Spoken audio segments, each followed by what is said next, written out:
Good morning students.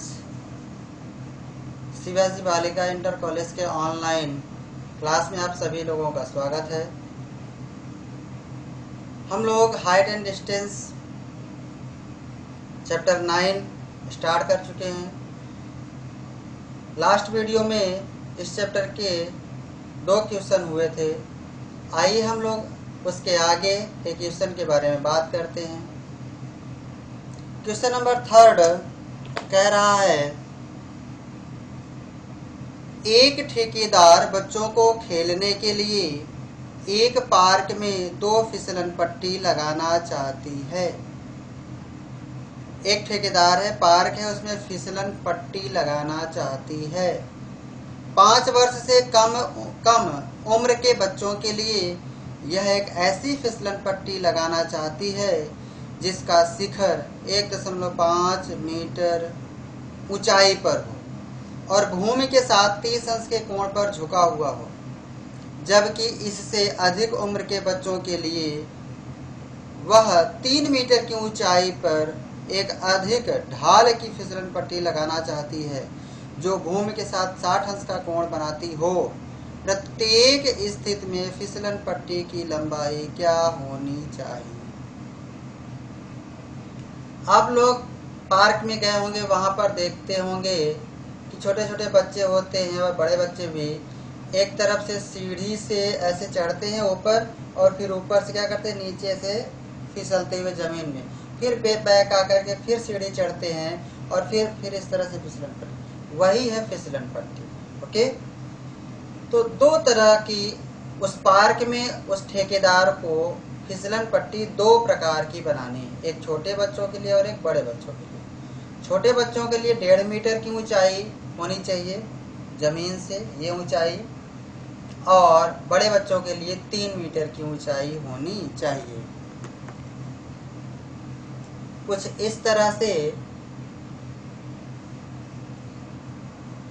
आप suppose ये आपका ये फर्श हो गया, ये इस तरह से ये ऊंचाई हो गया, ये फिसलन पट्टी ये ऊंचाई हो गई, और ये इस तरह से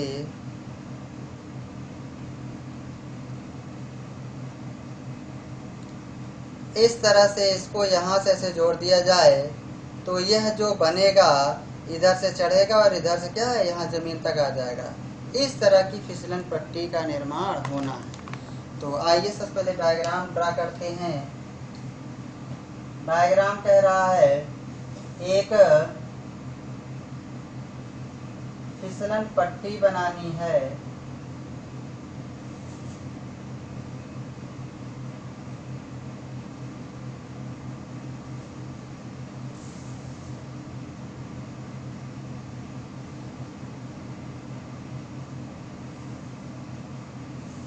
एक ये और एक बड़े बच्चों के लिए, इधर बना देते हैं।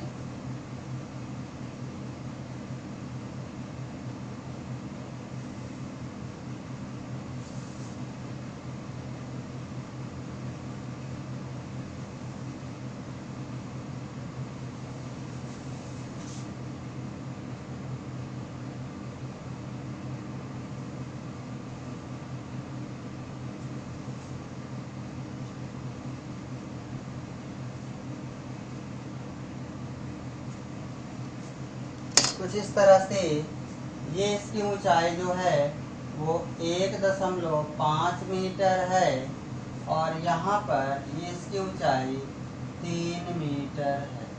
ओके, यहाँ पर इस फर्श के साथ इस फिसलन पट्टी का जो झुकाव है वो 30 डिग्री है और यहाँ पर जो झुकाव है वो 60 डिग्री। कितने डिग्री है? 60 डिग्री है। अब आपको इस फिसलन पट्टी की लंबाई बात बताना है और इधर भी इस फिसलन पट्टी की क्या करना है, लंबाई बताना है। तो ए बी सी, यहाँ ले लेते हैं पी क्यू आर, ठीक है। यहाँ पर इसकी फिसलन पट्टी की लंबाई बताना है। यहाँ ले लेते हैं ये एल और ये ले लेते हैं, या यहाँ पर एल ले लेते हैं और यहाँ पर एल डैश ले लेते हैं। यही आपको बताना है। फिसलन पट्टी की लंबाई आपको बताना है। ओके बच्चों, अब डायग्राम आपके सामने ये बन चुका है। ये फर्श है, ये ऊंचाई है, ये फिसलन पट्टी है। इधर बगल में सीढ़ी बनी होती है, सीढ़ी से बच्चे चढ़ते हैं और यहाँ से फिसलते हैं। ये छोटे बच्चों के लिए है, बड़े बच्चों के लिए यहाँ से इधर गया और इधर ये फिसल गए। ओके बच्चों, तो देखिए क्या दिक्कत है इसमें आपको। ये हम लोग जानते हैं कि किसी भी समकोण त्रिभुज में, किसी भी समकोण त्रिभुज में यदि एक भुजा और एक कोण पता हो तो शेष दो भुजाएं और दो कोण हम बता सकते हैं। फिर से सुनिए, यदि किसी समकोण त्रिभुज में कोई एक भुजा और एक कोण हमें पता चल जाए तो हम क्या कर सकते हैं, शेष दो भुजाएं और शेष दो कोणों को भी हम बता सकते हैं। इसके पहले आप लोगों ने देखा था पाइथागोरस प्रमेय कि किसी समकोण त्रिभुज में कोई दो भुजा अगर ज्ञात हो तो तीसरी भुजा हम ज्ञात कर सकते हैं। वहां दो भुजा की शर्त थी, लेकिन अब हम लोग थोड़ा एक कदम आगे बढ़ चुके हैं और अब क्या है, हमें सिर्फ समकोण, किसी समकोण त्रिभुज में एक भुजा और एक कोण मिल जाए तो हम शेष दो भुजाएं और दो कोण बता सकते हैं। तो आइए देखते हैं। तो इसको क्या करते हैं, लिख देते हैं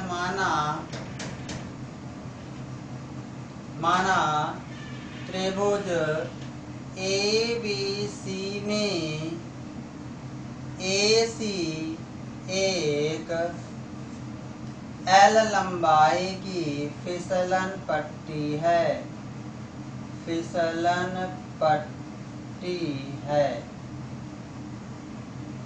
तथा त्रिभुज PQR में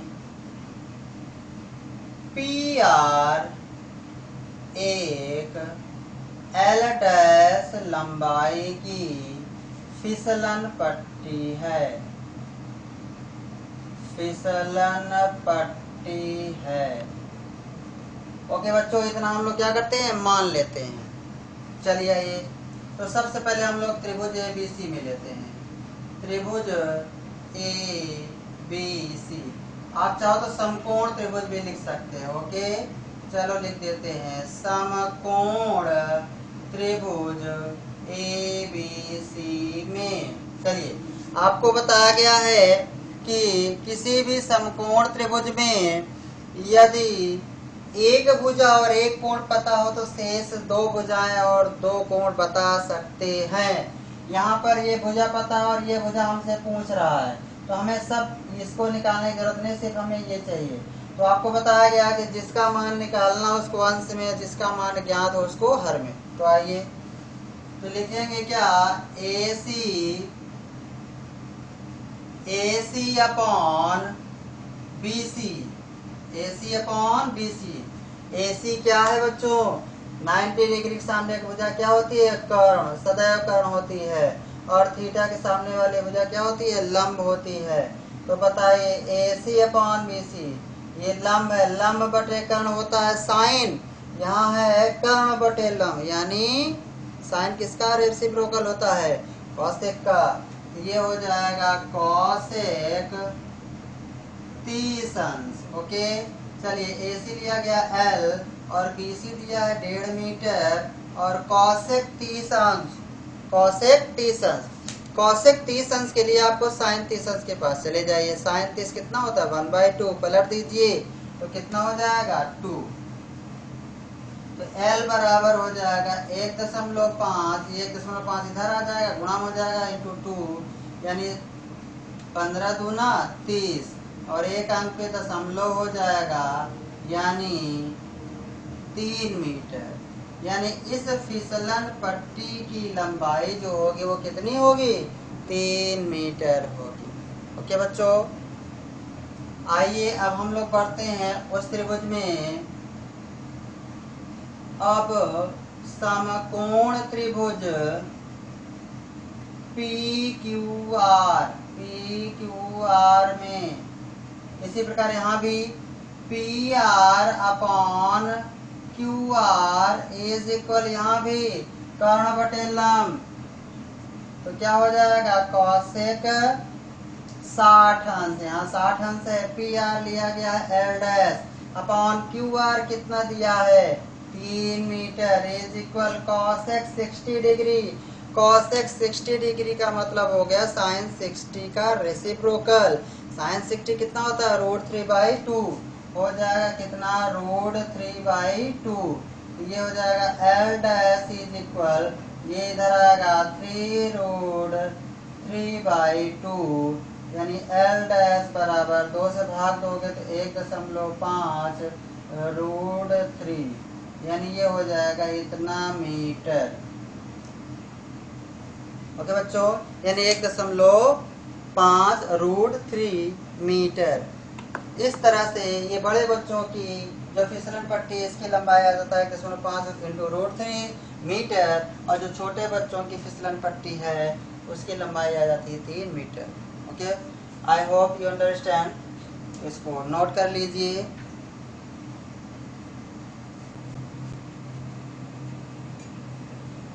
आइए हम लोग क्वेश्चन नंबर 4 की ओर चलते हैं। क्वेश्चन नंबर 4 क्या कह रहा है, कह रहा है भूमि के एक बिंदु से, कहाँ से, भूमि के एक बिंदु से जो मीनार के पाद बिंदु से 30 मीटर की दूरी पर है, मीनार के शिखर का उन्नयन कोण 30 अंश है, मीनार की ऊंचाई ज्ञात कीजिए। भूमि से, जैसे मान लेते हैं ये भूमि है, ये भूमि है, तो भूमि के एक बिंदु, मान लेते हैं यह एक बिंदु है, भूमि का यह क्या है, कोई एक बिंदु है, भूमि के एक बिंदु से जो, यानी यह बिंदु, मीनार के पाद बिंदु, मीनार इधर एक मीनार है, इधर क्या है, किस तरह से मीनार है, मीनार के पाद बिंदु, यानी मीनार का ये जो निचला सिरा बताया गया था पाद बिंदु, ये जहाँ मीनार स्थित है यह बिंदु पाद बिंदु है, पाद बिंदु से 30 मीटर की दूरी पर है, यानी यह बिंदु जो है, यह बिंदु इस मीनार के पाद बिंदु की जो बीच की दूरी है कितना है 30 मीटर है, कितना है 30 मीटर है, और मीनार के शिखर का उन्नयन कोण, यानी ये जो है मीनार के शिखर का जो उन्नयन कोण है, उन्नयन कोण कितना है 30 अंश है, तो कह रहा है मीनार की ऊंचाई ज्ञात कीजिए। तो आइए पहले फिगर देखते हैं। फिगर बहुत आसान है, एक भूमि ले लेते हैं, ये भूमि है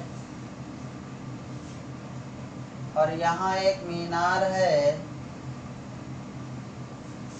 और इसके शिखर से भूमि का वह बिंदु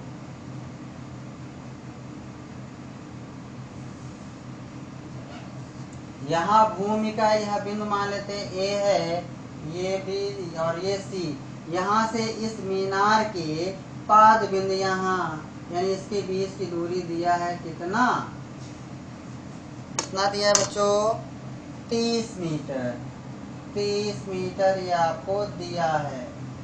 ओके, और यह झुकाव दिया है 30 डिग्री, है ना, 30 डिग्री दिया है, तो कह रहा मीनार की ऊंचाई, मान लीजिए मीनार की ऊंचाई क्या है h है, मीनार की ऊंचाई h मीटर है। अब बताइए इसमें क्या समस्या है आपको, क्वेश्चन नंबर जो ऊपर बताया गया उसी के जैसा सेम है, थीटा है, यह भुजा पता है, इसमें निकालने में क्या दिक्कत है, लिखोगे मान लो कि माना BC क्या है, एक मीनार है जिसकी ऊंचाई h माना गया है। ओके, तो लिखोगे BC समकोण त्रिभुज ABC में, समकोण त्रिभुज ABC में BC अपॉन AB, ठीक है, क्योंकि ये दिया है, ये क्या करना है BC अपॉन AB, BC क्या लंब है और ये क्या आधार है, लंब बटे आधार, tan 30 अंश आ जाएगा, tan 30 अंश का मान पता है आपको 1/√3, और रख दोगे मान, हल कर दोगे, ये आपका आंसर आ जाएगा। ओके बच्चों, तो चलिए आइए हम लोग अगले क्वेश्चन की ओर बढ़ते हैं, इसको आपको स्वयं करना है। क्वेश्चन नंबर 5 की ओर बढ़ते हैं। क्वेश्चन नंबर 5 कह रहा है भूमि से 60 मीटर की ऊंचाई पर एक पतंग उड़ रही है, भूमि से 60 मीटर की ऊंचाई पर एक पतंग उड़ रही है। पतंग में लगी डोरी को अस्थायी रूप से भूमि के एक बिंदु से बांध दिया गया है। भूमि के साथ डोरी का झुकाव 60 अंश है। यह मानकर कि डोरी में कोई ढील नहीं है, डोरी की लंबाई ज्ञात कीजिए। ये भी सवाल आपका देखिए कुछ इसी तरह फिगर इसका भी बनेगा। मान लेते हैं इस बार झुकाव 60 अंश कह रहा है, तो थोड़ा और बड़ा फिगर बना देते हैं।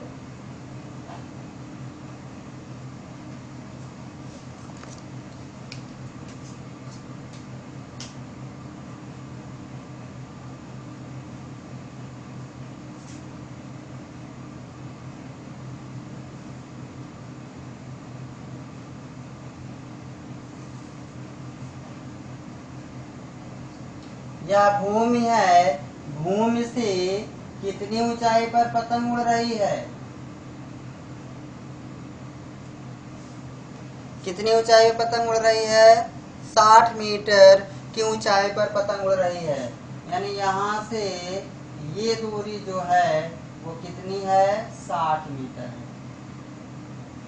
ओके, और भूमि के यहाँ से डोरी को बांध दिया गया, भूमि पर कह रहा कहीं भी किसी बिंदु पर बांध दिया गया। यहाँ मान लो बांध दिया गया, यहाँ पर ये कितने डिग्री कोण बना रहा है? 60 डिग्री कोण बना रहा है। तो कह रहा है इस डोरी की लंबाई ज्ञात कीजिए। यहाँ पर ये आपको नहीं दिया है, तो क्या दिक्कत है भैया? थीटा है यहाँ पता है या नहीं निकाल लोगे? बोलिए बोलिए। ये समकोण मान लोगे? माना AC क्या है? पतंग की डोरी है, पतंग बिंदु C पर स्थित है ना? और ये ऊंचाई 60 मीटर दिया है। लिखोगे समकोण त्रिभुज ABC में क्या ज्ञात करना है? AC अपॉन BC, थीटा के सामने भुजा लंब, ये कौण बटे लंब, कौशिक 60 अंश। कौशिक 60 अंश करोगे और हल कर दोगे, वैल्यू रखोगे, हल करोगे, इस तरह से AC की लंबाई आपको क्या हो जाएगा? फाइंड हो जाएगी, प्राप्त हो जाएगा। ओके बच्चों, तो यह भी सवाल आप लोग क्या है इसको आप करिएगा। ओके, आपको समझा दिया गया है, इसको आपको करना है स्वयं से।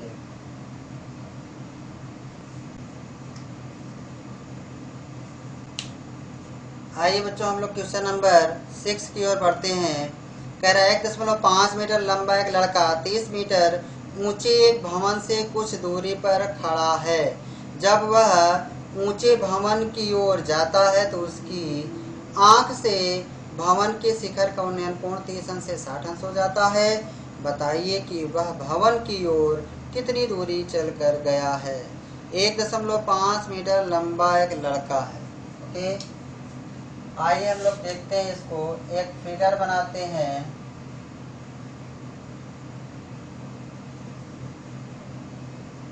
ये भूमि हो गया और यह एक भवन हो गया,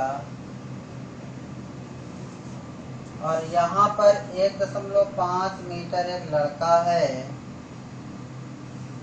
जो कि इस भवन के शिखर को देखता है।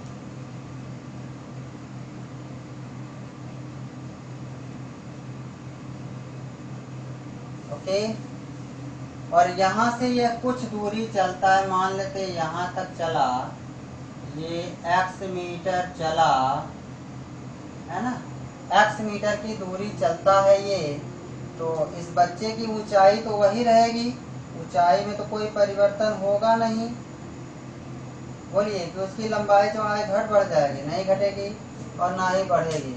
अब यहाँ से यह इस मीनार के शीर्ष को क्या करता है? देखता है। तब उन्नयन कोण उसका 30 अंश से 60 अंश हो जाता है।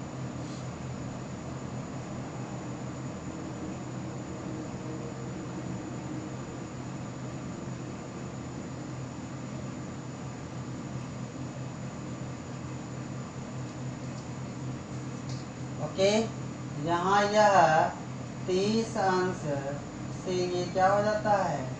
60 अंश हो जाता है।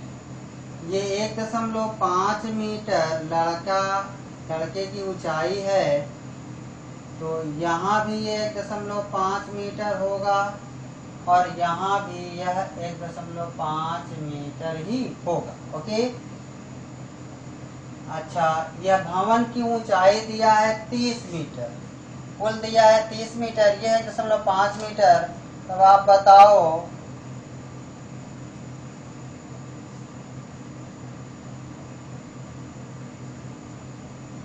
यहाँ से ये कितना हो जाएगा।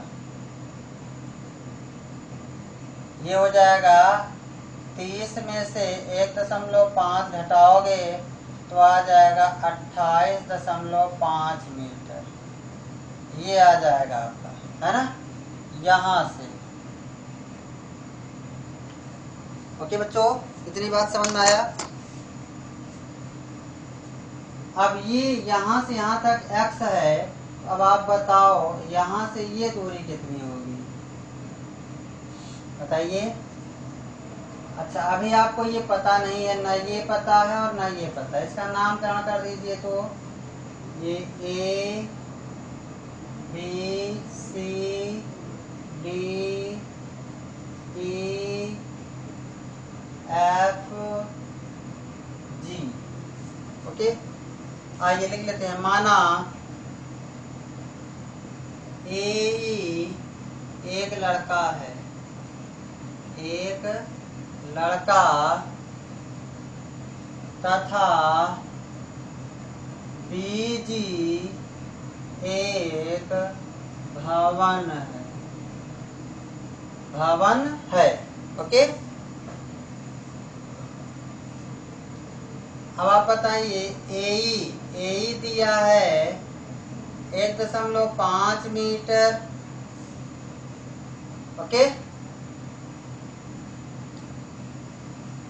BC कितना होगा, ए बराबर हो जाएगा BC के, ये ए बराबर हो जाएगा BC के, बराबर 1.5 मीटर।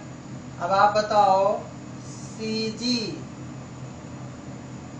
CG कितना हो जाएगा, CG हो जाएगा BG माइनस BC, है ना। BG है कितना 30, माइनस हो जाएगा 1.5, अर्थात हो जाएगा 28.5 मीटर। ये हो जाएगा CG। अब आप कह रहे हैं सर CG क्यों निकाल रहे हैं, क्योंकि हम लोग अगर यहाँ से त्रिभुज तो ले नहीं सकते, हमें त्रिभुज यहाँ से लेना होगा। एक त्रिभुज बन रहा है ECG और एक त्रिभुज बन रहा है DCG। तो हमें क्या है, ये CG जब तक नहीं पता होगा, हमें ये BG पता है, BG हमें नहीं चाहिए, हमें CG चाहिए, क्योंकि त्रिभुज ECG और त्रिभुज DCG में लेकर के हल करना है। ओके बच्चों,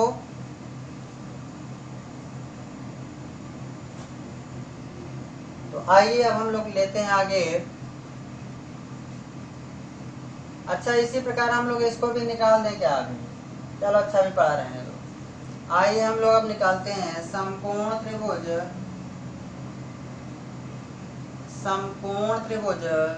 ECG में समकोण त्रिभुज ECG में। चलिए, जिसका मान निकालना है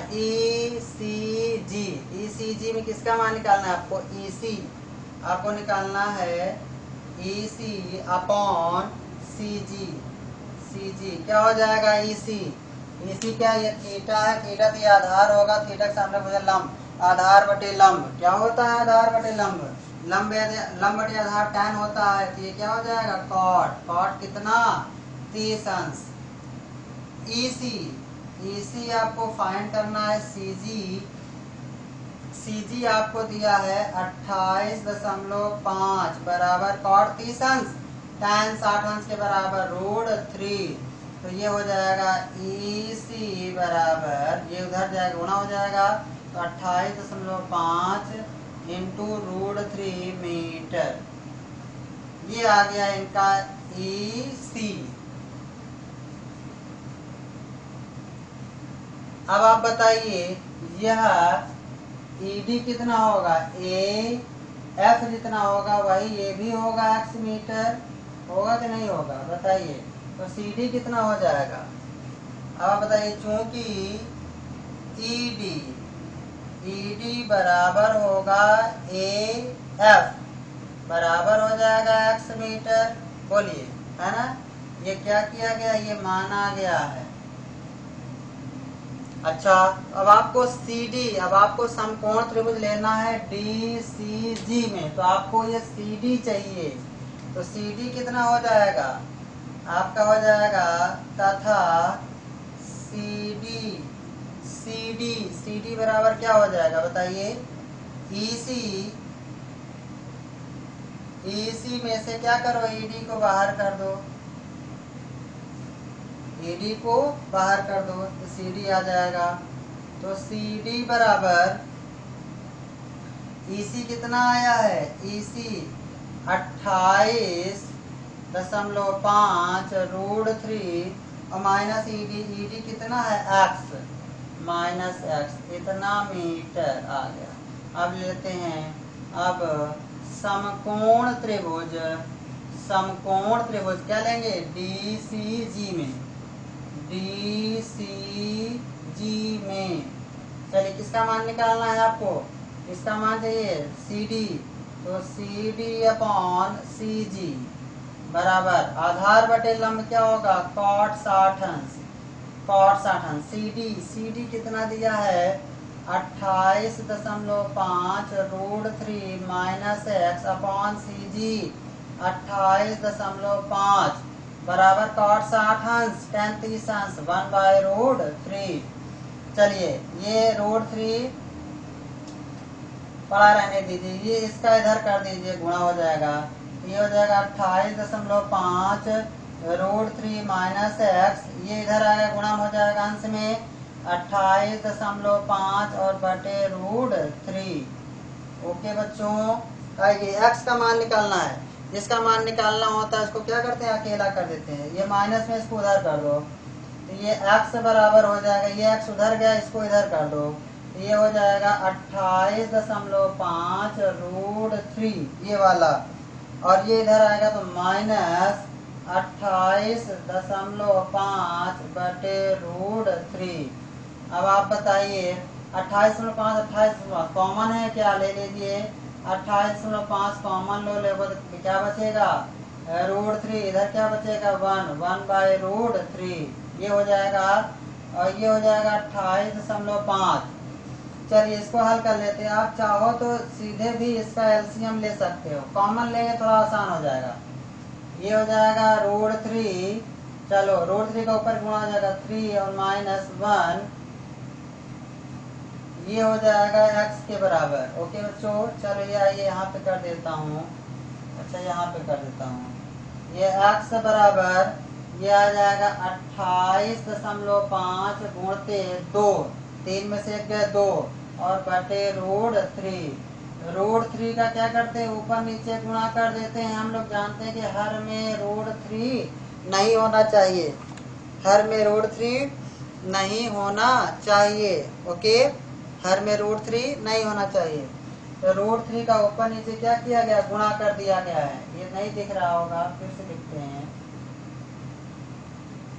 28.5 इंटू 2, 3 में से गए 2 अपॉन √3, क्या करते हैं √3 अपॉन √3 का गुणा कर देते हैं। ओके चलिए इसको भाग दोगे तो हो जाएगा कितना, ये हो जाएगा 2 पंचे 10, 2 8 16 17, 2 3 6 2 दूना 4 1 5 और ये हो जाएगा √3, ये √3 हो जाएगा 3, ये हो जाएगा 19 3 57, ये 3 51 3 9 27 यानी 19 √3, ये आ गया आपका मीटर।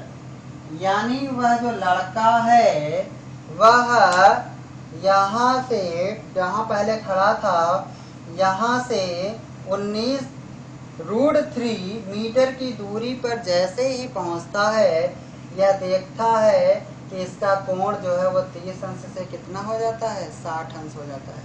जब यहाँ था और शीर्ष को देखता है, भवन के शीर्ष को देखता है तो कोण 30 अंश था। और जब यह x मीटर यानी 19√3 मीटर यानी यहाँ पहुँचता है, तो अब जब इसी भवन के शिखर को देखता है तो इसका थीटा कितना हो जाता है, 60 अंश हो जाता है।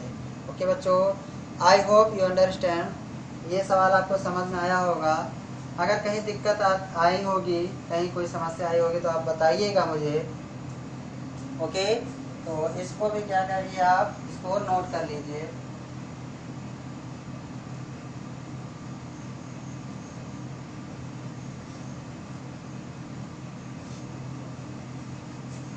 तो आप लोग इन सब की फेयर कॉपी बनाइए, पहले रफ में 2-4 बार इसकी प्रैक्टिस करिए। जब समझ में आ जाए अच्छे से, बिना देखे बनने लगे, तो इसका फेयर भी बनाइए। फेयर बनाना बहुत ज़रूरी है और फिर इसका आपको दिखाना भी है। फेयर कंप्लीट करने के बाद आपको इसको दिखाना भी है। ओके बच्चों, तो इसको आप नोट कर लीजिए। और आज के लिए बस इतना ही करते हैं। इसके आगे के सवालों को हम लोग कंटिन्यू रखेंगे नेक्स्ट वीडियो में। और तब तक के लिए थैंक यू।